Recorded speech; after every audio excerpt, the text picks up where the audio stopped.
Assalamualaikum warahmatullahi wabarakatuh. Berjumpa kembali dengan Bapak Zulfadli dalam pelajaran Pendidikan Agama Islam dan Budi Pekerti. Pada pembelajaran kali ini kita akan membahas tentang menerima qada dan qadar Allah. Anak-anak, coba kalian amati gambar berikut ini.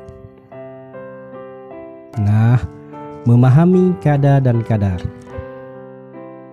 Yang pertama, pengertian qada. Qada adalah ketetapan Allah yang pasti terjadi dan tidak dapat diubah oleh manusia.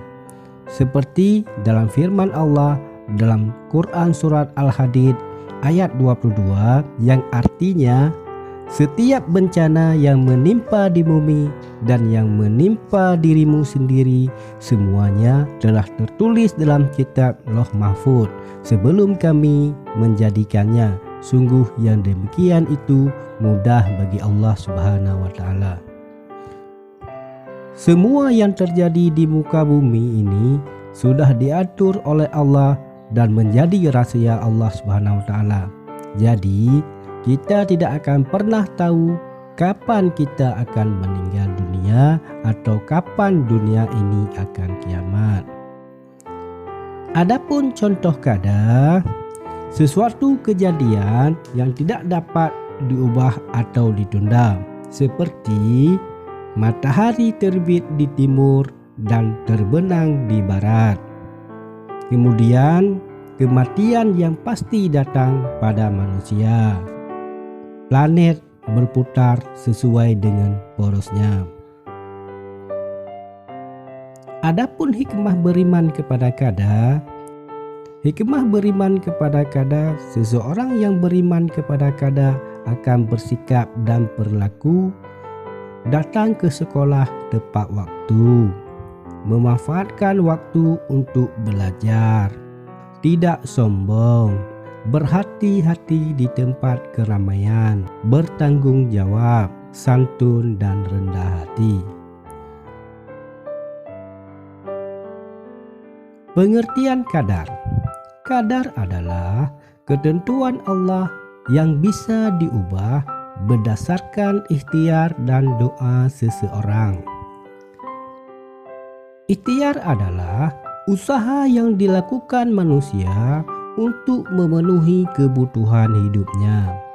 Keberhasilan usaha tergantung pada gigih atau tidaknya usaha kita. Untuk mencapai keberhasilan diperlukan kehati-hatian pada banyak faktor. Misalnya, Allah SWT memberikan modal kecerdasan kepada kita. Hendaklah modal itu dimanfaatkan dengan sebaik-baiknya untuk kebaikan diri sendiri mengejar cita-cita. Kesuksesan tidak datang sendiri, tapi harus diusahakan.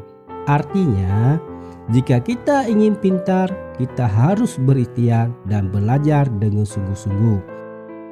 Sebagaimana firman Allah dalam Quran surat Ar-Ra'd ayat 11 yang artinya sesungguhnya Allah tidak mengubah keadaan suatu kaum sehingga mereka mengubah keadaan yang ada pada diri mereka sendiri.